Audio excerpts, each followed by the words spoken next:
Foi, Kim, foi. Beleza. Bom, o ponto que eu queria colocar aqui é o seguinte, né? O nosso amigo disse, né, que quando o Fernando Henrique, por exemplo, venceu as eleições, ele não foi pedir o impeachment ou foi questionar a eleição do Fernando Henrique no dia posterior, né, para tentar falar sobre o seu próprio caráter democrático e para justificar o seu voto no Lula e no PT. Eu devo lembrar aqui que desde a redemocratização, o PT, quando perdeu as eleições, pediu o impeachment de absolutamente todos os presidentes da República eleitos. Todos os presidentes da República eleitos que não foram do PT, o PT pediu o impeachment desses presidentes. Acho que esse é um ponto fundamental que a gente precisa colocar.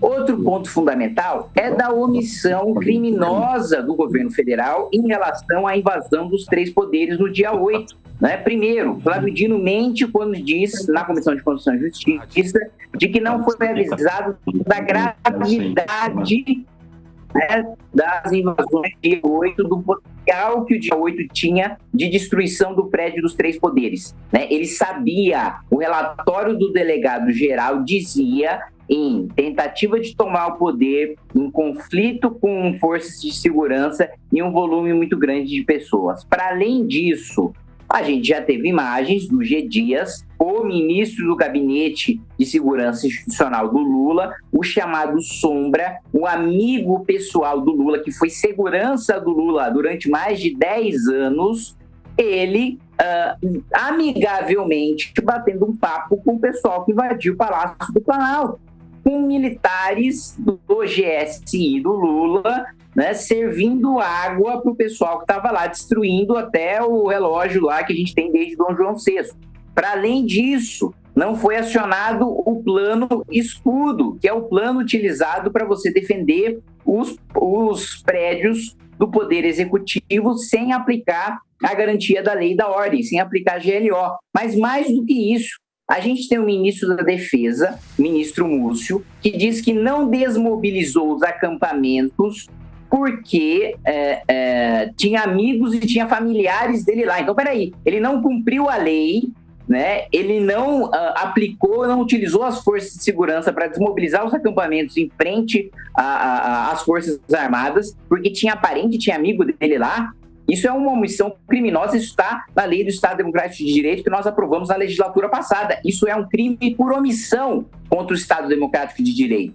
Mas mais do que isso, o ministro Flávio Dino disse para mim, em comissão, né, que defendendo o ministro Múcio, de que os acampamentos não foram mobilizados porque forças minoritárias das Forças Armadas, né, não estavam defendendo a lei, não estavam defendendo a legalidade, estavam defendendo o golpe, estavam vindo, nas palavras do ministro Dino, aspas, vozes satânicas. Então, peraí, o governo federal, o ministro da Defesa, o ministro do GSI, o ministro da Justiça, todos eles se submeteram a uma vontade criminosa e golpista de uma minoria das Forças Armadas só porque elas estavam defendendo a ilegalidade e porque era uma minoria defendendo a ilegalidade. Peraí, os ministros tinham o dever de representar esses militares que estavam defendendo o golpe no Ministério Público, para esses militares serem punidos. E não falar, olha, não, beleza, eu vou escutar vocês e vou manter os acampamentos. Ou seja, está mais do que caracterizado, na minha avaliação, omissão criminosa de pelo menos 3 ministros, 3 dos principais ministros do governo federal. E isso isenta Bolsonaro ou influenciadores bolsonaristas de responsabilidade? É óbvio que não.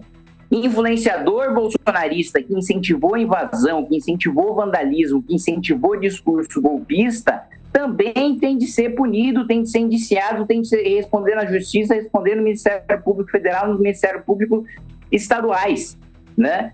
Isso não anula os crimes cometidos pelos ministros do governo Lula, né? Então, esse é um ponto que eu preciso trazer com muita clareza aqui para vocês, de que não há espírito democrático no PT. Como eu já disse, o PT nunca aceitou perder a eleição. Sempre pediu impeachment de todos os presidentes da República desde 1988, quando eles perderam a eleição. Segundo, Foi colocado aqui de que não é fácil governar numa democracia. De fato, né? Que é fácil governar na ditadura. Verdade. Agora, é fácil governar quando você, por 2 ocasiões, coloca dinheiro não só de emenda, mas dinheiro de propina no bolso dos parlamentares.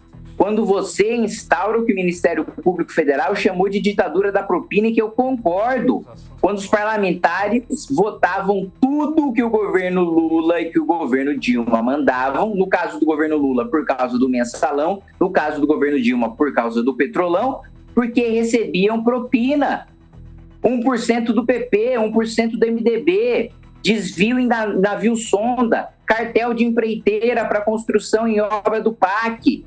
Né? Então, ou não tem espírito democrático nenhum. Os próprios partidos de esquerda, eu dialogo com deputados do PDT, do PSB, do PCdoB, eles próprios dizem que o PT é um partido hegemônico que quer destruir todos os outros candidatos e figuras de esquerda para só sobrar o PT como representante de esquerda. Isso é um pensamento totalitário, isso é um pensamento stalinista de se preocupar mais com as dissidências do próprio regime do que se preocupar com os inimigos externos, se preocupar mais com as pessoas do seu espectro político de esquerda, porque elas são competidoras dentro do seu campo e você precisa destruí-las para manter a hegemonia, do que com as chamadas elites, ou os bancos, ou a imprensa, ou a direita, ou a elite financeira, ou qualquer dos inimigos que o Lula sempre inventava ali para enfrentar. Né? Ele despendia mais energia para colocar em programa de televisão, por exemplo, que a Marina Silva queria que o povo passasse fome. Né? Vamos lembrar, o PT colocou na televisão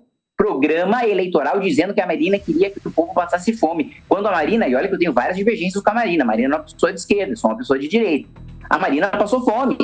Só porque o vice dela era um empresário da Natura, e aí o PT já colocou que ela estava a serviço dos bancos para o pobre passar fome. Mesma coisa com o Ciro. Também teve a máquina do PT atacando o Ciro Gomes. Eu tenho eu tenho até questões judiciais com o Ciro Gomes, né? Não tenho nenhuma simpatia em relação a ele. Ele já, com a sua língua descontrolada, já me xingou. Enfim, a gente tem uma série de questões com o Ciro Gomes, mas o PT, para manter o seu poder hegemônico dentro da esquerda, coloca a sua máquina de moer principalmente contra outras figuras de esquerda que mostram o seu caráter não só autoritário, mas totalitário, de controle total do seu campo político. Olha aí, Júnior, eu vou trazer aqui para você essa situação. Ele fala o seguinte, que numa democracia realmente não é fácil governar, mas é fácil quando você paga fortunas em emendas parlamentares, e o Kim fala até em propinas. Você concorda diante do que você vê na Câmara dos Deputados? E depois eu também vou trazer esse debate para a roda. Lembrando, hein, a gente ainda vai ter Ricardo Salles hoje com a gente para falar sobre esse confronto aí do Lula com o agro no Brasil. E vamos ter também o Carlos Jordi, que é o líder da oposição na Câmara dos Deputados, ainda com a gente hoje. Tem muito assunto no Tá na Roda, então continua com a gente que a audiência tá sensacional aí na TV Jovem Pan. Fala, Júnior. Concordo, o mensalão não foi nenhuma invenção, né? Centenas de provas, eu diria, juntando as testemunhas, é claro, do que foi aquele jeito fácil, né, do PT de governar. Hoje as coisas estão um pouco mais difíceis, né? Até os mecanismos de controle, as ferramentas que a gente tem de acompanhamento dificulta, mas não impossibilita. Então, era pelo amor, né, ou pela dor. No caso, os atropelos, a usurpação de função, como também acontece hoje com o próprio Judiciário. O STF tem falado aos 4 cantos que, caso o Congresso não assuma postura, ou seja, não aprove o PL 2630 da maneira que eles querem, eles vão, mais uma vez, assumir a função de legisladores. E, infelizmente, nós temos lá um espantalho parado na presidência do Congresso Nacional, o senhor Rodrigo Pacheco, que não avoca para si a sua responsabilidade. Hoje seria a única pessoa capaz de colocar um freio nesses atropelos. Eu preciso voltar lá na fala do professor, Thiago, para desmenti-lo, né? E eu não acho que ele tem que ser criminalizado por ter falado uma mentira que ao vivo e num conteúdo que vai ficar disponível nas redes sociais. Eu acho que ele só tem que ser desmentido, a gente só tem que ter o espaço para o contraponto e dizer que o presidente Bolsonaro não apresentou só 2 projetos de lei, como ele disse. O presidente Bolsonaro aprovou 2 projetos de lei e apresentou, ao longo da sua vida de deputado federal, 171 projetos de leis, e não 2, como o professor disse. Mas tudo bem, a gente tem a oportunidade aqui, nesse ambiente democrático, de esclarecer isso e trazer a verdade. Discordo do Arthur quando ele diz que você, Thiago, tem que deixar o Bolsonaro de lado nesse debate.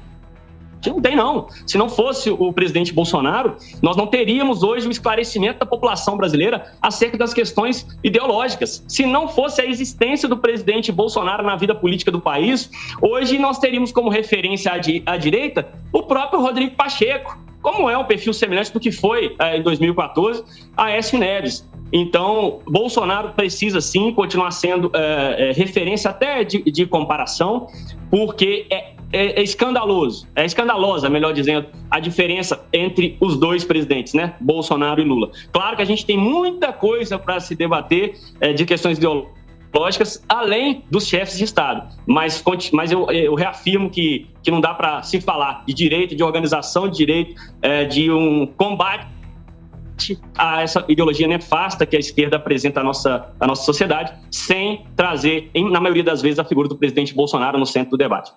Morei, você estava aí agoniado para falar e o Alex também vai querer falar já, e depois eu vou dar para o Arthur também o direito da resposta sobre essa situação do Júnior, que falou que realmente tem que ter uma comparação e o Bolsonaro tem que ser uma referência para a direita no Brasil. Volney.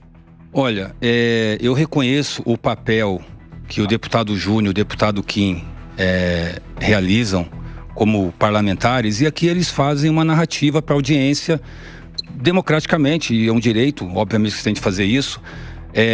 Da mesma maneira que defender o Bolsonaro também é absolutamente legítimo. Como é absolutamente legítimo alguém da oposição dizer o contrário, né? Isso faz absolutamente parte do processo democrático. Eu acho que a questão do impeachment, como o deputado Kim apontou, e de fato o PT apresentou projetos defendendo, né, a abertura de impeachment contra o presidente Fernando Henrique e outros presidentes. Bom, no caso do Fernando Henrique, né? Porque depois veio o Lula, veio a Dilma e depois veio o Temer, que urdiu toda aquela estratégia para derrubar a Dilma por questões políticas diversas, que é outro tema. Que a gente pode até discutir aqui, mas acho que não é o fórum de discutir aqui hoje. O processo de impeachment, todo mundo pede. O Bolsonaro teve não sei quantos milhares de pedidos de impeachment, e não foi só do PT, não. Foram de vários partidos. A questão é, ele vai para frente ou não vai? O deputado Kim e o deputado Júnior certamente sabem mais do que eu, que vivenciam ali o universo de Brasília e dos gabinetes e dos corredores do Congresso, sabe muito bem que tem uma disputa de narrativa, uma disputa política, de novo, dentro do regime democrático, ele é absolutamente normal.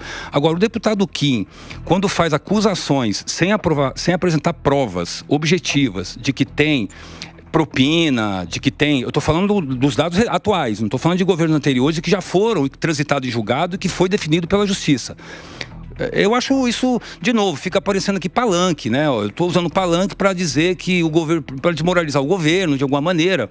Ok, então eu só estou fazendo um contraponto aqui, também democraticamente, para dizer que discordo. Eu acho que tudo tem que transitar em julgado.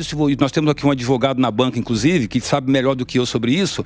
Se tem o processo de transitar em julgado e a pessoa é condenada, tem que pagar pelo erro que cometeu. Não tem que passar pano em ninguém, objetivamente. Então eu queria fazer esse apontamento. Sobre o deputado Júnior, né, que apontou a questão dos projetos do Bolsonaro, eu vou reiterar aqui. O Bolsonaro, ele deixou de governar o Brasil por 4 anos. Ele estava preocupado com as benesses do poder. Eu acho que veja, de novo, aqui trata-se aqui de espírito republicano. É isso que eu estou dizendo. Espírito republicano. Governo nenhum, presidente nenhum está acima da lei.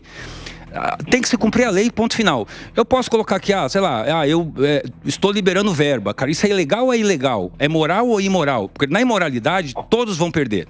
Todos vão perder, indistintamente. Aqui, então, não se trata de ter aqui algum vestal da moralidade defendendo aqui a moralidade acima de todos e de todos. Eu não acredito que seja, não é isso que se trata aqui.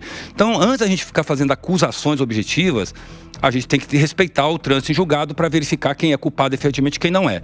No caso, por exemplo, vocês pegam o caso do Sérgio Moro, né, o atual deputado Moro, que antes, lá em 2014, 2015, que veja, que alavancou a sua carreira política por causa de um projeto aprovado, de uma lei aprovada pela Dilma à época, que deu início à Lava Jato, ela acabou dando um tiro no próprio pé, porque aprovou um projeto que acabou se transformando na Lava Jato, que a derrubou, inclusive, do governo. Então, um governo que supostamente é ditador não faria isso. E uma outra questão, para finalizar, para eu poder aqui abrir a roda democraticamente para meus colegas, é a questão do portal de transparência. O deputado Júnior está falando aí de transparência de dados. Cara, o Bolsonaro, ele escondeu o portal de transparência. Você entra no site, eu entrei várias vezes no site do governo federal, na época do Bolsonaro. Cara, eles desorganizaram totalmente as plataformas de dados. O IBGE passou a ter problema. E não foi só por causa da pandemia, não, viu? Foi irresponsabilidade do governo, incompetência do governo. E, de novo, e se fosse o governo Lula também, eu fazia a mesma crítica. Então, vamos colocar a coisa no devido lugar, porque aqui de transparência, olha, pelo menos o deputado Júnior, que aprova aí explicitamente o Bolsonaro, tem telhado de vidro. Olha aí, Júnior, você estava querendo responder, e Kim, também vou te dar o direito de resposta para depois trazer aqui para a roda. Não, em relação ao que ele falou aí, tudo bem. Só que ele não reconheceu que ele fez uma afirmação mentirosa. Ele falou que o presidente Bolsonaro apresentou na sua carreira de deputado apenas 2 projetos. E eu desmenti. Aí ele falou de outras coisas e não reconheceu. Reconheço, pessoal. O senhor errou. O senhor trouxe uma informação falsa aqui, ao vivo, para o Brasil inteiro. E se eu não estivesse aqui, provavelmente essa informação passaria batido. Quer falar? Veja, deputado. Porque ele falou que foram 2 projetos aprovados e não 2 projetos propostos. Não, ele disse... Não, você, a correção que você fez. Ok.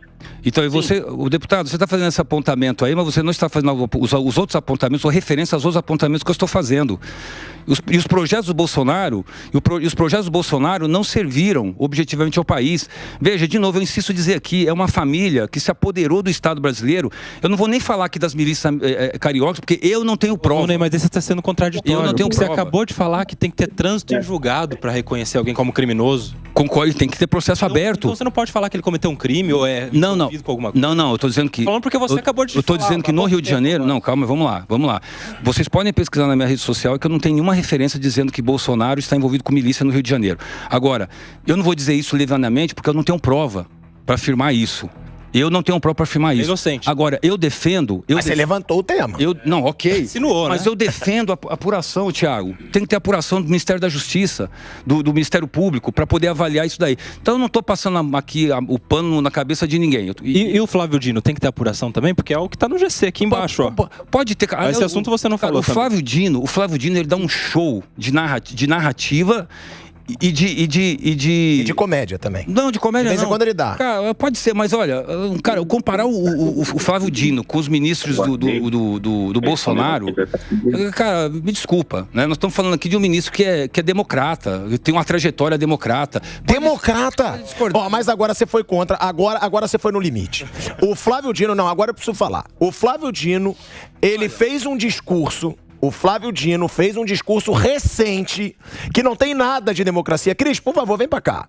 Não tem nada de democracia o discurso que o Flávio Dino fez recentemente. E aí eu vou te recordar ao pé da letra.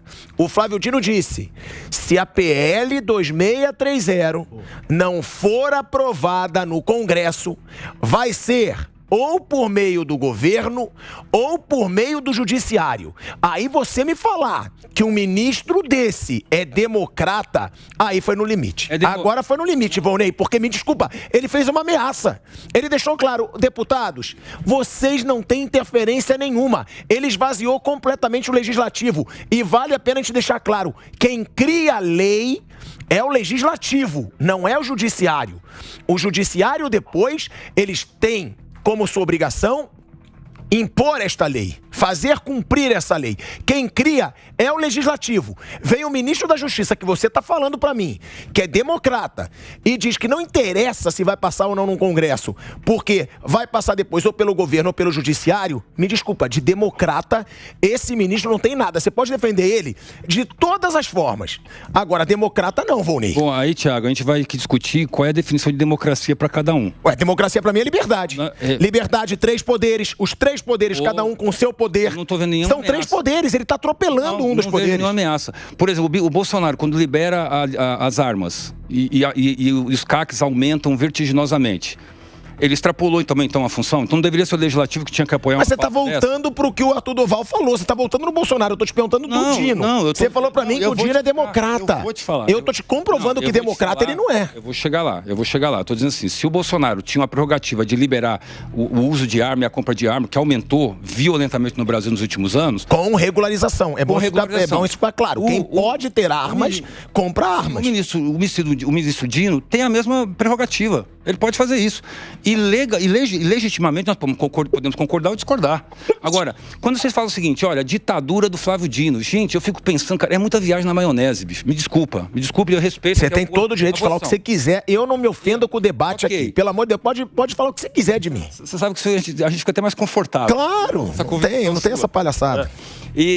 Cara, olha a trajetória do Flávio Dino, cara. Eu fico pensando o seguinte, olha, vamos... Você me permite fazer aqui uma reflexão?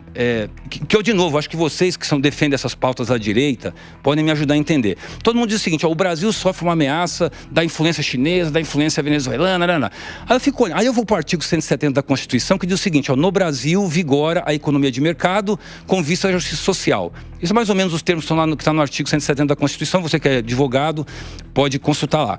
Aí eu fico pensando, bom, vou imaginar que o Guilherme Boulos, que é de um partido mais à esquerda, inclusive do PT, fosse eleito e quisesse instituir aqui um comunismo. Você teria que fazer isso de 2 maneiras.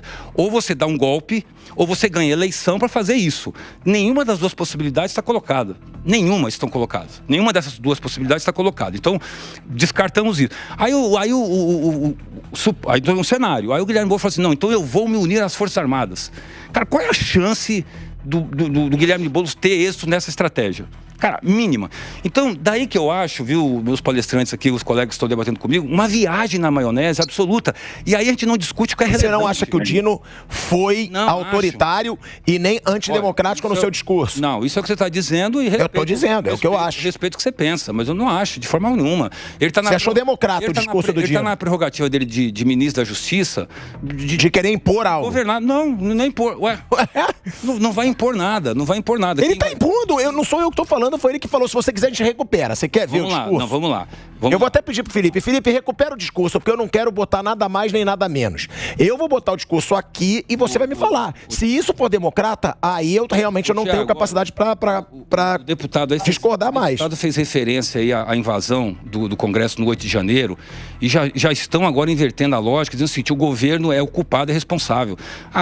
Desculpa, quem tem que julgar isso é o Ministério Público, é a Justiça. Se deixarem, né? Porque foi pedido o sigilo das imagens. Essa é a questão. Foi pedido o sigilo das imagens. Eu fico muito comovido com isso. É de eu ter minha casa invadida. Minha casa foi invadida, mas, pessoal, eu não quero saber quem foi. Eu não quero ver as imagens. Sigilo, pelo amor... Aí não. Aí não. Bom, peraí. Então deixa saber. Ué, se não tem nada a ver, deixa saber, investiga. Eu entendi, Thiago, mas quem tem que ver, não é necessariamente o Volney que tem que ver, a Justiça que tem que ver, a Justiça tem que investigar.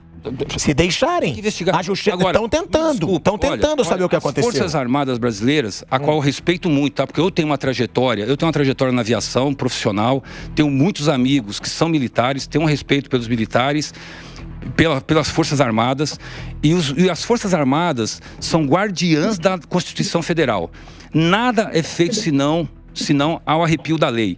E as Forças Armadas deram um grande exemplo no dia 8 de janeiro, quando não embarcaram nessa canoa furada de apoiar um movimento que invadiu na tentativa de obstruir um governo que foi eleito democraticamente. Por que esse governo eleito democraticamente... Por que esse governo eleito democraticamente não quer saber o que aconteceu no dia 8 de janeiro? Eu só te faço essa pergunta. Por que eles foram tão contrários à CPMI do dia 8 de janeiro? Porque o Lula afirmou, tem Bolsonaro envolvido nisso. Por que ele não quer provar isso, então? Mas veja, Veja, eu acho que os Desculpa, viu, o Duval. Não, é que eles estão desesperados lá querendo falar. Você tá na linha de... Voltamos à discussão aqui do Bolsonaro, Lula e tal. Eu quero não tem nada. Você que foi pro assunto já da CPMI, da invasão, aí eu tô deixando bem claro. O deputado Kim fez referência aí aos eventos de 8 de janeiro. Cara, aquilo é evidente, foi um bando de atabalhoado que achou que ia instituir golpe, né? E teve um momento de catarse ali coletiva, dizendo o seguinte, agora recuperamos o Brasil. Cara, aquilo é patético, E a gente não vai nem voltar no assunto, então, que o ministro do GSI estava lá, que o ministro do GSI foi conivente, que o Lula lutou contra a investigação. A gente vai esquecer isso. Vamos só falar que foi patético e que foram pessoas atabalhoadas invadindo. Não vamos esquecer, vamos abrir o processo legal, ouvir o ministro, que foi afastado, inclusive, para verificar, para identificar os culpados. Agora, eu não tenho dúvida que os movimentos que entraram no Congresso para tentar ali, eles, na verdade, tentaram atrair, de alguma maneira, as Forças Armadas. Olha, vamos trazer as Forças Armadas para a gente, porque é uma pauta que a gente comunga igualmente. Só que eu volto a insistir, as Forças Armadas deram uma grande lição de como se preserva a Constituição e como se respeita, sobretudo, o voto popular. Aqui, nenhum governo está acima da lei e acima da Constituição. Tem que se preservar a Constituição. Está todo mundo aqui falando, o deputado Kim está falando, o deputado Júnior está falando, está contra o ministro Supremo, contra o Supremo Tribunal Federal. O próprio Nelson fez referência aqui, né, aos juízes da Suprema Corte, ali, do processo de como eles são eleitos. É a lei que existe hoje, cara. Se a gente é contra a forma como os ministros são colocados no Supremo, é muito simples, muda-se a lei. Mas não deixa o Legislativo atuar? Agora, o Legislativo não tem mais autonomia? Porque tem vácuo político, Thiago. Porque tem vácuo político. Onde há vácuo político, o Supremo Tribunal, a Justiça assume o papel. Mas o grande responsável por isso é o próprio governo. Porque não sei se você sabe que o líder do governo no Congresso é o senador Randolfo Rodrigues, que é recordista de judicialização da política. Tudo que ele não consegue, porque ele não consegue, não é bem articulado, não consegue aprovar no voto, vai lá, perde uma pretensão dele no Congresso, ele leva para o Supremo em forma de ação de inconstitucionalidade. Então, o próprio governo, os governistas, são responsáveis por essa hipertrofia do judiciário. Tá dentro da democracia, Nelson. E não tem autocrítica. Calma aí, Volney, eu vou só dar a palavra pro Kim, que ele tá desesperado lá querendo falar, e pro Júnior. Júnior, você que já vai se despedir da gente, que o Carlos Jordi tá chegando também pro debate. O debate vai continuar. Carlos Jordi e Ricardo Salles já vão estar com a gente aqui online, e um dos assuntos vai ser o desrespeito do Lula ao agro aqui no Brasil e, claro, a CPI do MST. Kim, pode falar, e depois, Júnior, fala o que você tem para responder, já se despedindo. Muito obrigado pela sua participação de novo. Olha, um ponto que eu quero deixar bastante claro aqui, né, é que ele falou, né, o nosso querido amigo, que, olha, se o Bolsonaro soltou decreto sobre armas, então o Lula ou o Dino também pode soltar decretos sobre fake news. Isso não é verdade, né? O decreto que o Bolsonaro, né, editou em relação às armas é um decreto que regulamenta uma lei que existe. É papel do Poder Executivo regulamentar leis que o Congresso aprova. Agora, não há lei aprovada pelo Congresso Nacional em relação a notícias falsas. Ou seja, não há o que o Executivo regulamentar. Quando Flávio Dino diz que se o Congresso Nacional não aprovar a legislação, o Executivo vai regulamentar, ele está fazendo uma defesa de uma atuação ilegal do ponto de vista do direito administrativo, né, que ele mesmo cita, da atuação do Executivo. O Executivo extrapola a sua função de regulamentar para legislar, para colocar força de lei, quando na verdade o Executivo só pode editar coisas com poderes infralegais, com exceção, claro, de medida provisória e de projetos de lei com urgência constitucional. Então, o Lula pode soltar, como soltou, um decreto sobre armas, porque a lei sobre armas existe. Como o Bolsonaro tinha soltado um decreto sobre armas, eles podem ter decretos diferentes porque a legislação existe. O que eles não podem é atropelar a legislação, como o ministro Flávio Dino estava defendendo, né? Um outro ponto, eu não disse, né, que aí colocaram palavras na minha boca, que neste governo há propina para se governar. Eu disse que em governos passados, inclusive há trânsito em julgado no Supremo Tribunal Federal, em governos passados utilizou-se propina para se governar e isso facilitou muito governos petistas. Eu não falei que isso acontece no atual governo. Agora, o que há de ilegal no atual governo do ponto de vista de governabilidade? Ao uso da RP2. que é a rubrica de orçamento do orçamento dos ministérios. O que era a RP9? Era a emenda do relator do orçamento que foi utilizada para criar o orçamento secreto. Muito bem. Por que o orçamento secreto era o orçamento secreto? Foi declarado, e aí o Supremo Tribunal Federal, foi uma das raras vezes recentemente que o Supremo Tribunal Federal acertou, e a gente precisa ressaltar quando o Supremo acerta, né, mesmo quando é uma situação excepcional. As razões pelas quais o orçamento secreto foi derrubado é porque você não sabe quem indica, você não sabe qual que é o critério técnico, você não sabe quem é que recebe, você não sabe por que recebeu, e por isso foi derrubado.